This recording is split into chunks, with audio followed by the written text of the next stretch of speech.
Musique, politique, buzz, sport, flash, direct, réseaux sociaux. Bienvenue sur Influence TV, la chaîne des actualités d'ici et d'ailleurs. Salut chers abonnés. Triste nouvelle pour le peuple gabonais.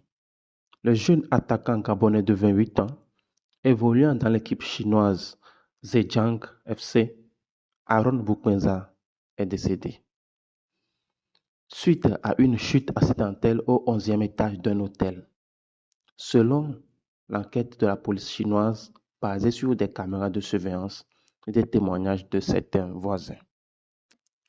Évidemment que la toile gabonaise n'arrive pas à digérer cette version selon laquelle le jeune joueur, qui était plein de vie, serait décédé accidentellement. Beaucoup d'internautes rejettent la faute sur son proche, celui avec qui il était à ce moment des faits. Et rassurez-vous, nous avons le témoignage de ce dernier. Il a eu à faire un audio pour expliquer les derniers moments de l'attaquant gabonais. Avant de suivre, n'oubliez pas de vous abonner et de donner votre avis dans les commentaires. Qu'il repose en paix. Ouais, grand, j'espère que tu vas bien. J'ai vu ton appel là, il y a trop de gens qui m'appellent là. Je sors même à peine du commissariat. C'est maintenant que je sors, il est quasiment 1 heure déjà. Ouais, c'est comme tu vois là, et je vois les gens raconter dans les réseaux sociaux. Après, tu me connais, le petit là et moi, tu nous voyais tout le temps ensemble. C'est pas d'aujourd'hui. Donc, si déjà, pour un truc pareil, je sais pas. Moi, je suis en Chine depuis le mois de mars. Donc, c'est un peu ça, le petit, il passe son temps à prendre des ballons, il prend des substances. Tu vois, des gaz hilarants là, c'est comme le gonflant là. Donc, le petit, depuis, à chaque fois, il prend ça. Et moi, je lui fais même à chaque fois la reproche que tu joues au foot. Arrête de prendre des trucs comme ça parce que ça peut te nuire à ta carrière.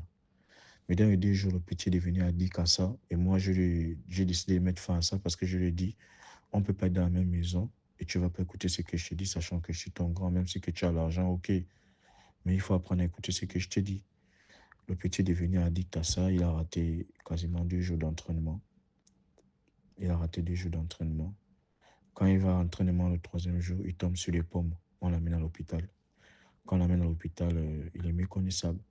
Dieu merci, ils font les examens. Lorsqu'ils font les examens, ils découvrent que voilà, il est négatif. Ils font aussi le scanner parce que le là c'est comme les gonflants, mais tu vois, ce n'est que le vent. Mais du coup, quand le petit encore rentre, il cherche toujours à commander ça. Et moi, depuis que je suis venu le trouver en Chine, je ne sais pas avec qui il commande ça parce que c'est un peu comme en Europe. Tu commandes seulement depuis le téléphone, on vient te livrer. Et moi, je n'ai pas accès à ce téléphone. Bon, le petit est devenu addict à ça. Maintenant, aujourd'hui, on était à la maison. Un moment, je vois le petit là changer. Subitement, je vois il enlève les habits, il se déchire. Et quand il se déchire, qu'est-ce qu'il fait? Il veut se jeter au balcon. J'essaie de me débattre avec lui. Puis de 4 fois, je le retire, je le retire. Et un coup, il m'a accoudé. Et quand il me coude, il s'est direct jeté de l'étage jusqu'en bas, comme tu vois là. Dieu merci qu'il y a des voisins qui ont vu parce que les policiers, quand ils m'ont fait entendre, ils m'ont dit non, les caméras ont vu que tu as essayé de te débattre pour qu'ils ne se jettent pas. On a vu ça dans les caméras, voilà et tout. Donc voilà, c'est un peu ça quoi. Donc faut pas que tu vois ce que les gens racontent dans les réseaux sociaux, là, sincèrement. Et tu sais, tu me connais, Boupenza et moi ensemble, et puis je me vois pas en train de faire ça en fait, sincèrement. De spéculation. Là, ça commence déjà à me casser le moral quoi. Et déjà, c'est un peu dommage parce que toi, tu me connais. Tu m'as toujours vu avec le petit là, comment je me suis sacrifié pour lui, je me suis prédisposé pour lui. Je me vois pas, au fait. En fait, je t'explique, en fait. Je t'explique en gros. En fait, depuis dimanche, après le match, ils sont allés jouer à Shanghai. Donc, du coup, il est rentré. Quand il est rentré, on a suivi le match. Il était en train de prendre les ballons. Les ballons, c'est-tu que chez les gonflants là. Et ça, je lui ai fait la remarque à maintes reprises que petit arrête de prendre ça parce que ça détruit la carrière. Il m'a dit non, il m'a dit clairement, tu n'es pas venu ici pour me faire des moralités. J'ai l'argent, si j'ai un problème, moi-même, je vais gérer ça et tout. Donc, j'ai dit, ok, il n'y a pas de souci.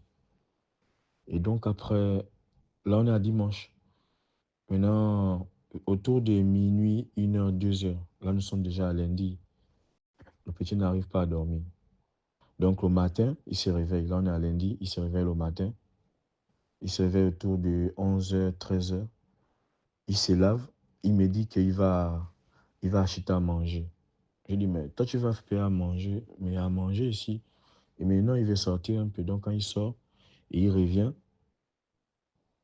Et du coup, encore, il me dit non, il ressort, il veut aller prendre du cigare. Et c'est de là d'où maintenant que les dirigeants étaient en train de l'appeler. Quand les dirigeants l'appelaient, il ne répondait pas. Et il y a un jeune Gabonais qui joue avec lui, là, Alexander Doumbou. C'est lui, il m'appelle. Quand Alexander Doumbou m'appelle, il me dit, Abdul, dis-moi la vérité, Aaron est où? Je dis non, Aaron, il est sorti, il m'a dit, il va vite. Il me dit non, grand, je suis ton petit, dis-moi la vérité. Parce que actuellement, le coach est en train de péter. Et si le petit là en Chine, c'est à cause de moi. Est-ce que tu vois un peu? Je dis ok. Et le petit, apparemment, il n'est pas bien dans la tête.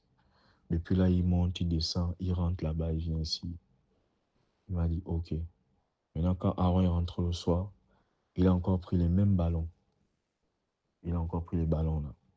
Les gonflants que je te dis là, grand. Il a pris ça. Je lui ai parlé. J'ai dit petit, arrête de prendre ça. Donc après, j'ai dit non, écoute, mieux, tu stoppes, tu vas aller dormir. Demain, c'est un jour. Donc quand j'ai pris, il y avait 2 bonbonnes. Je suis allé cacher ça dans une pièce d'à côté. Et sur le coup, il m'a dit va dormir. Et quand il m'a dit va dormir, je suis en train de dormir.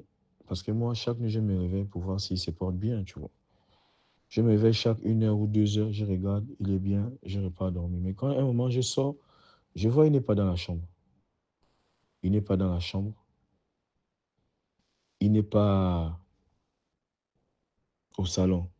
Il allait s'enfermer à la cuisine parce qu'il savait que si il va prendre ça, je devais l'arracher ça. J'ai réussi à défoncer la porte de la cuisine. Je dis à Aaron, regarde ce que tu as, regarde dans l'état que tu es en train de te mettre.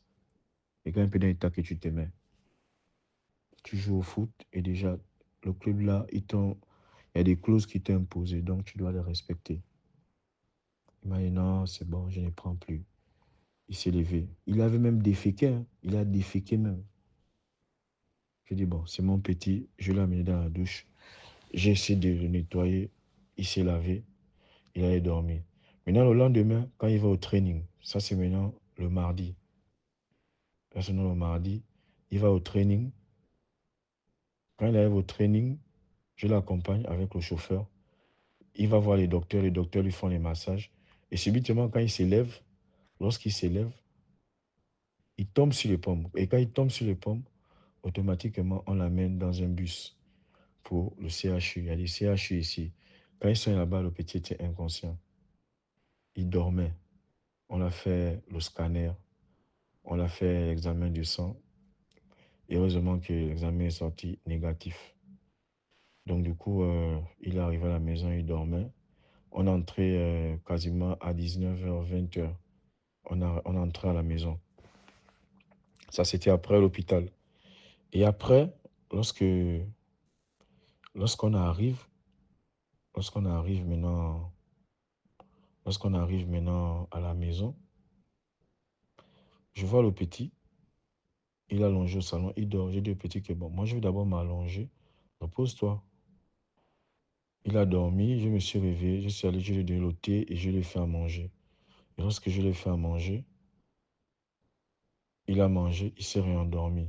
Et quand il s'est réveillé le matin, il y avait l'intendant du club qui m'a appelé pour venir ouvrir la porte parce que le bâtiment où nous restons là, tant que la personne ne sonne pas, la porte ne s'ouvre pas.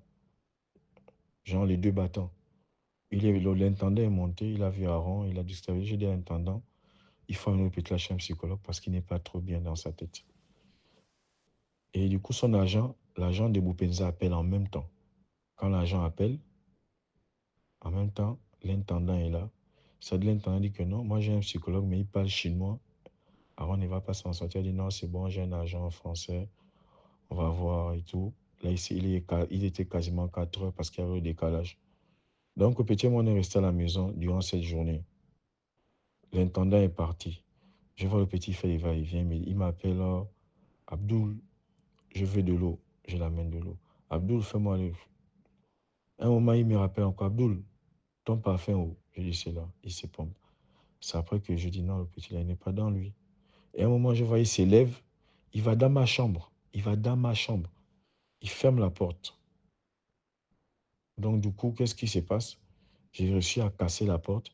Il ressort de ma chambre en courant. J'ai reçu, il dit, mais avant, tu joues à quoi? Il me regarde. Il ne me touche pas.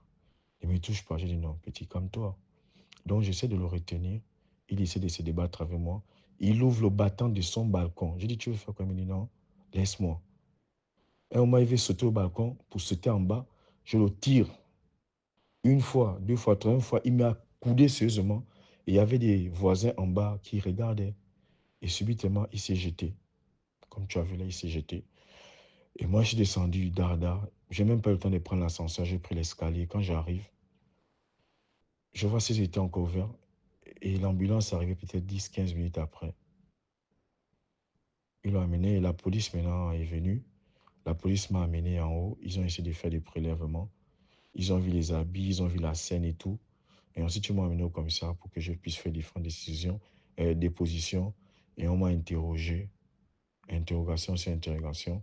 C'est même là l'enquêteur qui me dit on va pas te garder ici parce que les voisins nous ont dit que tu as essayé de te débattre avec lui pour qu'il ne se jette pas. Tu l'as à 4 reprises. Il y a aussi les caméras qui ont vu.